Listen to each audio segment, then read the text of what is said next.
या ठिकाणी पुष्करणीच्या भिंतीवर एका कोपऱ्यात दगडावर कोरलेला देवनागरी लिपीतील 8 ओळींचा शिलालेख आहे. या शिलालेखाभोवती महिरप कोरलेली असून बाजूला 2 नक्षीदार खांब व वरील बाजूस कमळाची नक्षी व खालील बाजूस 2 पक्षी कोरलेले आहेत. आपल्याला ते गणेश आहे ना, मग एवढं वाचता येतंय ते थोडंसं बरं वाटलं जरा. आणि या ठिकाणी एक त्रिशूळ आहे आणि गणपतीची फोटो आहे. हे पहा, या ठिकाणी एक दगडात कोरलेला गणपती आहे या ठिकाणी, आणि इथं फोटो आहे आणि हे त्रिशूळ आहे. आणि या ठिकाणी एक मंदिर आहे.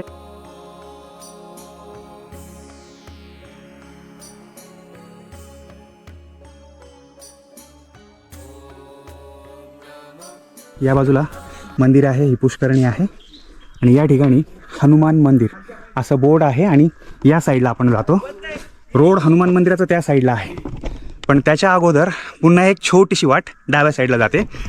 हे पहा, इकडे हे लोक गेलेत, पण आपल्याला इकडे जायचं आहे.